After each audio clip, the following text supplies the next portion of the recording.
সালামু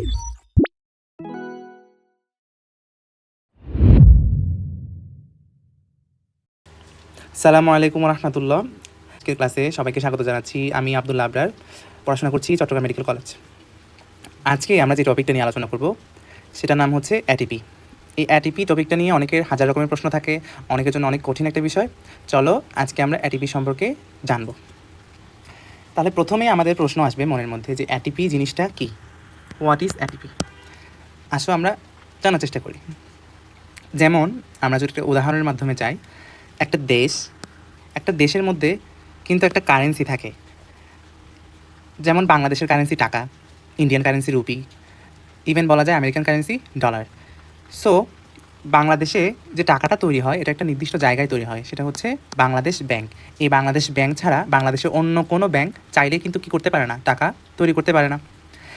এরকম শরীরকে যদি আমরা একটা দেশের সাথে তুলনা করি, তাহলে শরীর হবে দেশ এবং শরীরে যে মুদ্রা সেটা হবে অ্যাটিপি, এবং অ্যাটিপি তৈরির যে জায়গা বা যে ব্যাংক সেটা হবে কি, মাইটোকন্ড্রিয়া।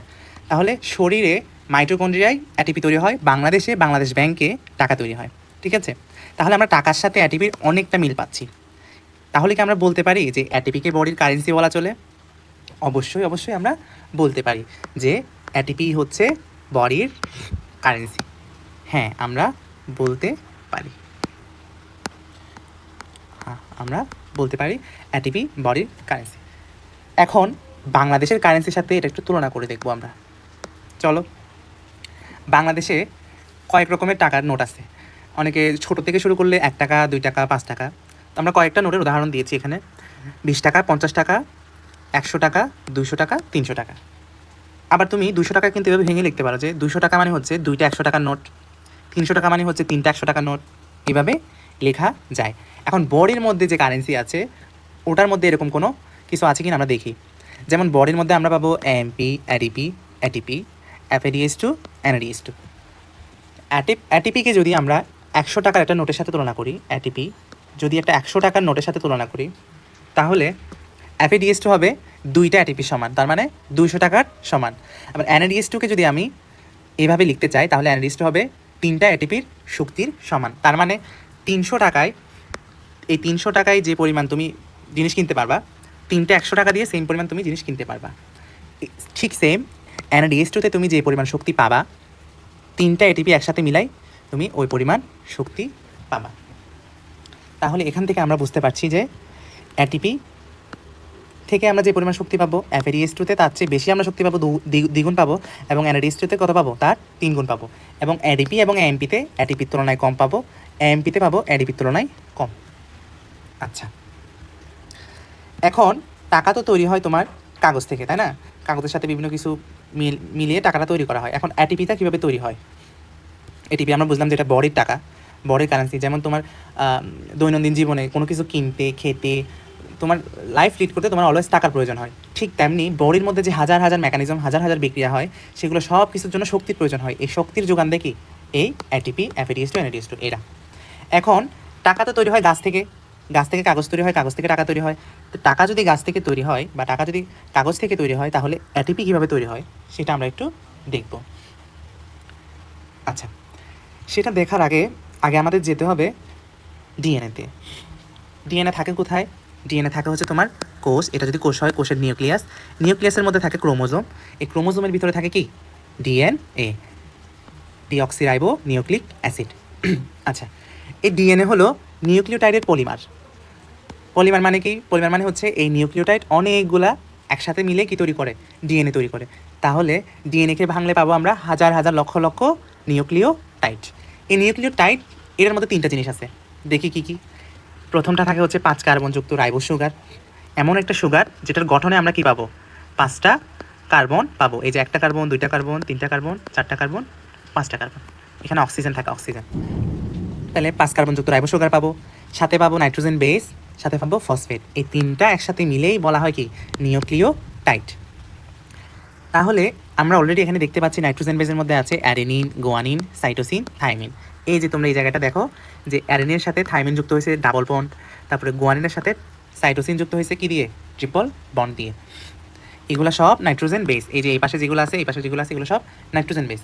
এই এখানের মধ্যে এই যে তোমরা দেখো অ্যাডেনিন আর গুয়ানিন, এই দুইটাকে আমরা নিলাম বোঝার সুবিধার্থে।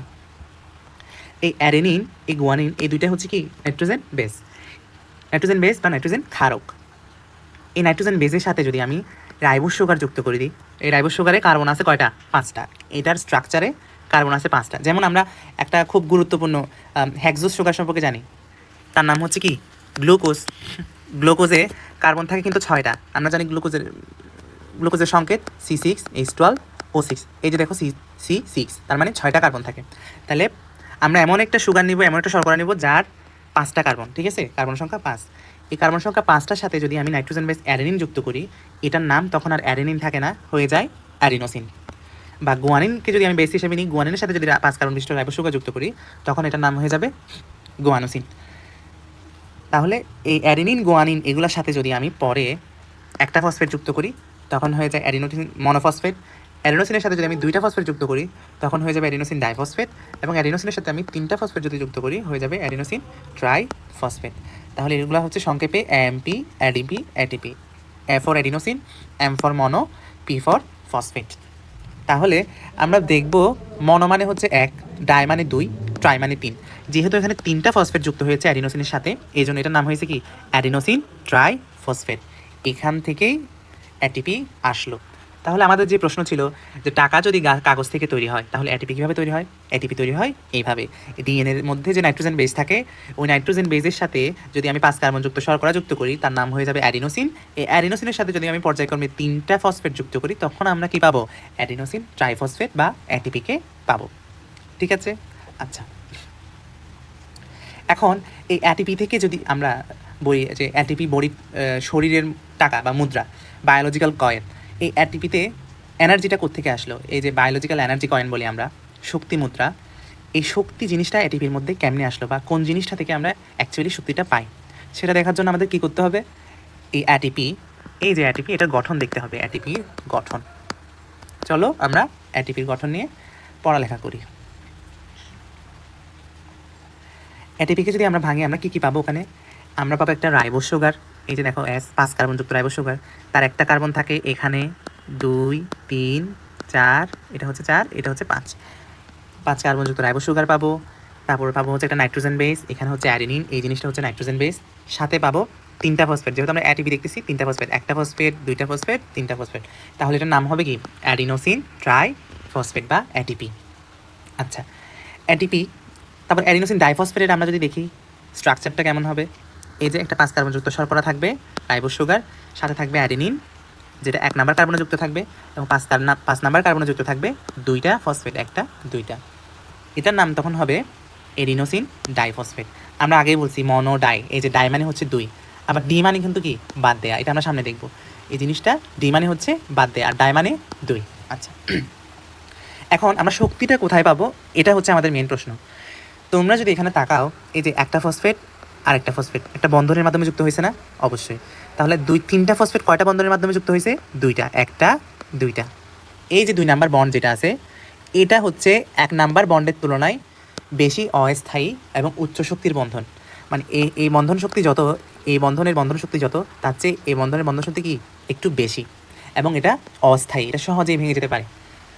আচ্ছা, সহজে ভেঙে যেতে পারে। ভেঙে গেলে কি হয়? এই বন্ডটা যদি ভেঙে যায়, এখান থেকে এই যে 7.3 কিলো ক্যালোরি কি উৎপন্ন হয়? শক্তি উৎপন্ন হয় যখন এই বন্ধটা ছিন্ন হয়ে যায়। অবশ্যই এরা একটা শক্তি দিয়ে একে অপরকে ধরে রাখছে, যখন আমি তাদের শক্তিটা ভেঙে দিব, বন্ধনটা ভেঙে দিলে কি হবে? শক্তিটা বের হয়ে যাবে। শক্তি বের হবে, শক্তিটার পরিমাণ কত? এই 7.3 কিলো ক্যালোরি বা 30.55 কিলো জুল। আচ্ছা, ভেঙে গেল, শক্তি বের হয়ে গেল। এই শক্তিটা দিয়ে আমি কি করব? সে যদি গাছ হয়, তাহলে সে করবে সালোক সংশ্লেষণ, শ্বসন এবং খনিজ লবণ শোষণ। এই শক্তি কাজে লাগে, সে শারীরবৃত্তীয় কাজগুলো করবে। মানুষ হলে কি করবে? মানুষ শ্বসনে কাজে লাগাবে শক্তিটা, মানুষ রেচনে কাজে লাগাবে, মানুষ পরিপাকে কাজে লাগাবে, মানুষ জননে কাজে লাগাবে। এই প্রক্রিয়াগুলো এই শক্তির মাধ্যমে সম্পন্ন হবে, কারণ তোমার অঙ্গ চালনা, হাত সঞ্চালনা সব কিছুতে কী লাগবে? শক্তি লাগবে। এই শক্তির উৎস হচ্ছে কি? এই বন্ধনীগুলা। এবং একটা বন্ধন ভেঙে গেলে 7.3 কিলো ক্যালোরি শক্তি উৎপন্ন হয়। তো উৎপন্ন হলে এটা যদি চলে যায়, তাহলে এখানে থাকছে কয়টা? আর 2টা ATP, সরি 2টা ফসফেট। 2টা ফসফেট থাকলে এটার নাম হয়ে যাবে কি? Adenosine diphosphate. এই যে এটা এখানে চলে আসলো, এটা এখন হয়ে গেল কি? অ্যাডিনোসিন ডাইফসফেট, কারণ এখানে 2টা ফসফেট আছে। চাইলে এটা ভেঙে অ্যাডিনোসিন মনোফসফেটে এটা কি করতে পারে, যদি দরকার হয় অ্যাডিনোসিন ডাইফসফেট ভেঙে অ্যাডিনোসিন মনোফসফেট তৈরি করে এএমপি, তখন আরও কিছু শক্তি উৎপন্ন হয়, আরও 7.3 কিলো ক্যালোরি শক্তি উৎপন্ন হয়। এখন ধরো তোমার এখন শক্তির প্রয়োজন নাই, তুমি জাস্ট খাবার গ্রহণ করলা, পরিপাক হইলো, তোমার শক্তির এখন দরকার নাই। এখন তুমি খাবারের মাধ্যমে কিছু শক্তি পেলা, খাবারের মাধ্যমে যে শক্তিটা পেলা ওটা দিয়ে কী করতে পারবা, তুমি সেম পরিমাণ শক্তি যদি তাকে দাও, এই যে বন্ড ভাঙার ফলে আমরা কত শক্তি নির্গমন করলাম, 7.3 কিলো ক্যালোরি। এখন তুমি যদি সেম পরিমাণ শক্তি দিয়ে একটা ফসফেট তাকে যুক্ত করিয়ে দাও, তাহলে সে কী হতে পারে, এই অ্যাডিনোসিন ডাইফসফেট বা অ্যাডিপি থেকে অ্যাটিপিতে কনভার্ট হতে পারে। তাহলে তোমার যখন লাগতেছে সে তোমাকে শক্তি দিচ্ছে ফসফেট বাদ দিয়ে, এবং তোমার যখন শক্তি এনাফ আছে তখন তুমি বাইরে থেকে শক্তি দিয়ে তাকে কী করতে পারতেছো, অ্যাটিপিতে রূপান্তর করে রাখতে পারতেছো। এই জন্য এটা একটা ব্যাটারির মতো কাজ করে। ব্যাটারিতে কী জিনিসটা হয়, ব্যাটারিতে হয় তুমি মোবাইল ইউজ করলা, তোমার 100% চার্জ ছিল, ইউজ করলা, এটা তখন 60% চলে আসলো, তখন তুমি কী করলা, আবার রিচার্জে দিলা, রিচার্জে বলে আবার 100% করলা, তাহলে এটাকে চার্জ দেওয়া যায়।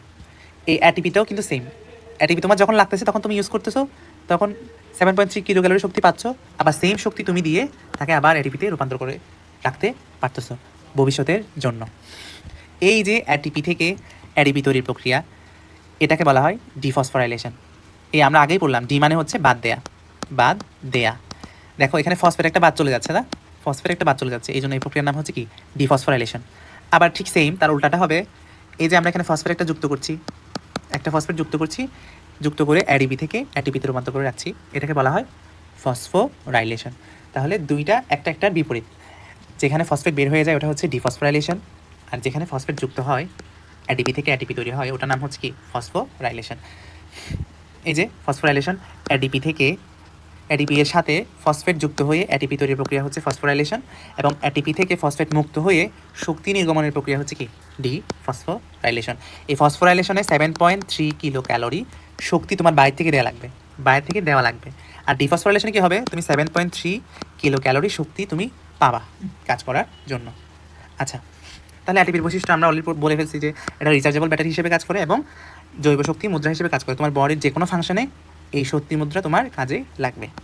তাহলে অ্যাটিপি থেকে প্রাপ্ত শক্তি উদ্ভিদ কীভাবে কাজে লাগায়, আমরা অলরেডি আলোচনা করে ফেলেছি, শ্বসনে কাজে লাগায়, সালোক সংশ্লেষণে কাজে লাগায়, খনিজ লবণ সক্রিয় শোষণে কাজে লাগায়, নট নিষ্ক্রিয় শোষণ, সক্রিয় শোষণে কাজে লাগায় এবং প্রসেদনে কাজে লাগায়। তাহলে সব রকমের শারীরভিত্তিক যে প্রক্রিয়াগুলো আছে এগুলাতে আমাদের অ্যাটিপি ব্যবহার হয়।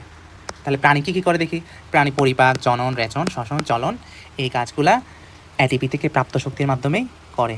তাহলে অ্যাজ এ হোল আমরা অ্যাটিপিকে টাকা হিসেবে গণনা করতে পারি। That's all for today. দেখা হচ্ছে আগামী ক্লাসে।